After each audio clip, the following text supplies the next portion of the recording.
Salut à tous, aujourd'hui je voudrais vous parler de la fascinante histoire d'une Lotus Carlton qui a été volée au début des années 90, qui a fait le chou gras des journaux et la risée de la police locale pendant des semaines avant de disparaître purement et simplement et qu'on n'en entende plus jamais parler. Aujourd'hui on pourrait croire que personne ne sait où se trouve cette voiture, pourtant on apprendra exactement où elle est en fin de vidéo. Évidemment, avant de lancer la vidéo, un petit message du sponsor de cette vidéo, Car Vertical. C'est un site qui va vous permettre de vérifier l'historique d'une voiture que vous comptez acheter ou peut-être que vous possédez déjà. Mais en tout cas, si vous êtes en train de chercher une voiture actuellement, n'hésitez surtout pas à faire un rapport Car Vertical avec la plaque d'immatriculation française, ou alors si la voiture vient de l'étranger, vous pouvez également le faire avec le numéro de châssis. Ça va vous permettre de voir si le kilométrage a été modifié, si la voiture a été accidentée, si la voiture a été volée à l'étranger, si peut-être la voiture a été utilisée comme taxi. En tout cas, quoi qu'il arrive, c'est toujours une bonne idée de faire un petit rapport Car Vertical avant d'acheter une voiture d'occasion. N'hésitez pas à utiliser le lien qui est dans la description ou le code Laurent pour avoir une réduction sur votre prochain rapport. Allez, c'est parti pour la vidéo sur cette Lotus Carlton 40 RA. Déjà, c'est quoi une Lotus Carlton ? Ça ressemble quand même trait pour trait à une Opel Omega. Et pour cause, c'est exactement ça. À la fin des années 80, Opel lance la Omega, une grosse berline en propulsion qui se veut plutôt milieu de gamme, on ne fait pas de vagues, on reste discret. Le plus gros moteur dispo, c'est 156 chevaux, honorable pour l'époque, mais rien de bien impressionnant. Dans ces années-là, Opel était encore sous le giron de General Motors. C'est une époque où GM était encore une grande puissance dans le monde automobile. Ça a bien changé depuis. Ils avaient également dans leur portefeuille de marque le petit constructeur anglais Lotus. Lotus qui bossait déjà comme consultant sur plusieurs projets de chez GM, notamment le V8 de la future Corvette. Et ils étaient vraiment très chauds pour tenter de le mettre dans une berline du groupe. Ils ont choisi l'Opel Omega. Puis ils se sont rendus compte que non seulement le V8 ne rentre pas dans l'Omega, mais surtout ils pouvaient faire quelque chose de plus puissant, de plus léger, en utilisant le 600 lignes qui rentre très bien dans l'Opel Omega, et en y agitant deux turbos, on se retrouve avec une berline Opel qui fait 377 chevaux. Ce qui nous fait une vitesse de pointe à plus de 300 km/h. Bon, en réalité la voiture était bridée dans les 290, mais les gens qui ont fait sauter la bride pouvaient atteindre les 300 km/h. Ce qui en fait la berline la plus rapide du monde à l'époque. C'était plus rapide qu'une BMW M5 E34 ou même que la Mercedes E500 qui avait été produite en collaboration avec Porsche. Bon, je dis berline Opel, mais elle sera vendue sous le logo Lotus. La Lotus Omega lorsqu'elle est en conduite à gauche et la Lotus Carlton lorsqu'elle est en conduite à droite. En effet, en Angleterre, Opel vend ses voitures sous la marque Vauxhall et l'Opel Omega devient la Vauxhall Carlton de l'autre côté de la Manche. Notre histoire commence avec un businessman anglais du nom de Richard Austin qui décide de s'offrir ce petit bijou à 48 000 livres, ce qui fait environ 110 000, 120 000 euros aujourd'hui. Il réserve la plaque d'immatriculation 40 RA parce qu'il s'offre cette voiture pour ses 40 ans et RA, ce sont tout simplement ses initiales. Il apprécie son missile sol-sol pendant 1 an et demi environ, sauf que voilà, il raconte sa nuit dans un journal de l'époque et vous allez le voir, cette histoire commence très très fort. Une froide nuit de novembre 1993, le 25 pour être précis, il entend du bruit devant son pavillon de Wire Pedal. Il entend en pleine nuit, vers 5h du matin, l'alarme de sa Carlton se déclencher devant chez lui.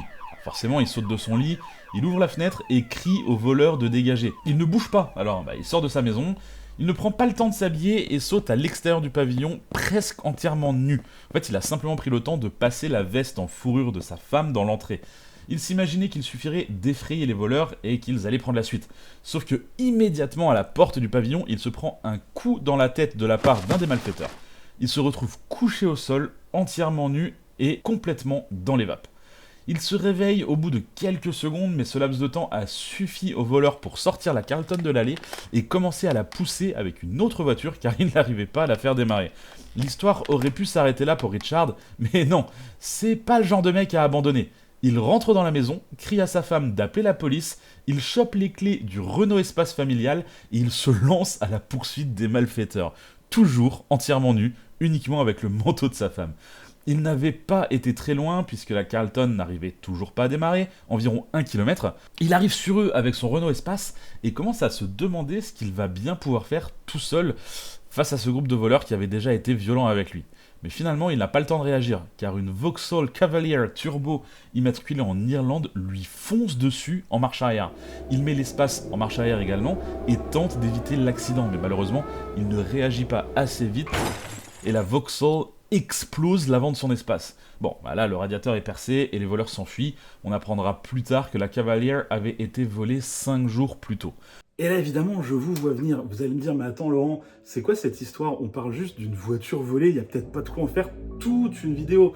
Sauf que voilà, cette voiture, elle va être utilisée dans 11 casses différents. Et ça va mettre un boxon pas possible à cause des journalistes qui vont s'emparer de cette histoire et de la police qui ne sera juste totalement incapable de rattraper cette voiture. En effet, cette Carlton va réapparaître à de multiples occasions. 11 fois pour être précis, principalement dans des bureaux de tabac pour voler des cigarettes, de l'alcool et des magazines porno. En tout cas, c'est précisé comme ça dans l'article de l'époque, donc je n'ai pas de raison de ne pas y croire. Mais à chaque fois, la police a le temps d'arriver sur place, mais les voleurs peuvent s'enfuir sans aucun souci grâce à la surpuissante Lotus Carlton. Forcément, les journaux de l'époque commencent à suivre ces apparitions comme un véritable feuilleton. La police arrivera-t-elle enfin à attraper la fameuse Lotus Carlton 40 RA? Tout le monde commence à se plaindre de cette situation. La police déjà, qui dit être sous-équipée, à l'époque ils tentent de rattraper la Carlton en Austin Metro. Forcément ça fonctionne pas. Mais même quand ils sortent l'hélicoptère, la Carlton arrive à les semer en utilisant l'autoroute M6. Des politiques commencent à s'emparer de l'histoire et proposent de simplement interdire les voitures trop puissantes ou dépassant une certaine vitesse de pointe. Et une partie du public semble plutôt séduit par l'idée. Il est hors de question que la police anglaise continue à être ridiculisée de la sorte. Ça fait beaucoup de bruit, beaucoup d'articles de presse, tout le monde est au courant de l'histoire de la 40 RA. La voiture devient sûrement bien trop voyante pour les voleurs, et au bout de 6 semaines du jeu de chat et la souris, c'est la fin. La voiture disparaît pour de bon, et on ne la reverra plus jamais.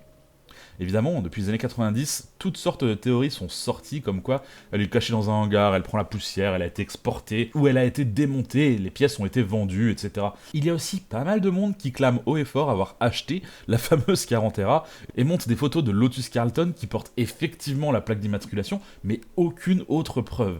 Il faut savoir qu'il n'y avait qu'une seule configuration disponible, elles étaient toutes vert bouteille, donc il n'y a rien qui ressemble plus à 40 RA qu'une autre Lotus Carlton avec une plaque 40 RA.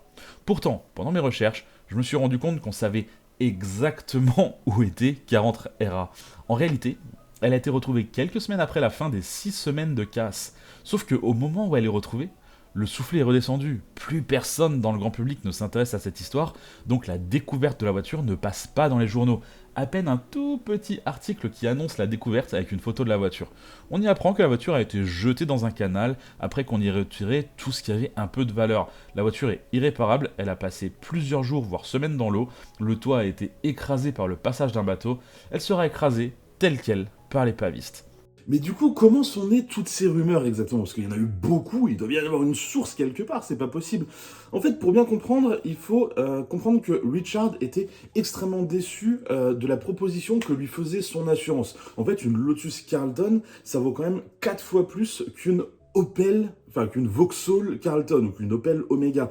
En fait, 4 fois plus que le modèle de base et environ 2 fois plus que le modèle le plus puissant de la marque. Enfin bref, c'est une voiture qui valait beaucoup d'argent et ça l'assurance avait du mal à le comprendre. En effet, sur une voiture qui a été produite à moins de 1000 exemplaires, c'est vraiment très compliqué à estimer. Et l'assurance ça lui a dit, écoutez, trouvez une annonce d'une voiture équivalente en vente et puis on verra ce qu'on peut faire à partir du prix de l'annonce. Et finalement, Richard trouve effectivement une annonce d'une Lotus Carlton avec à peu près les mêmes conditions, les mêmes kilométrages, etc.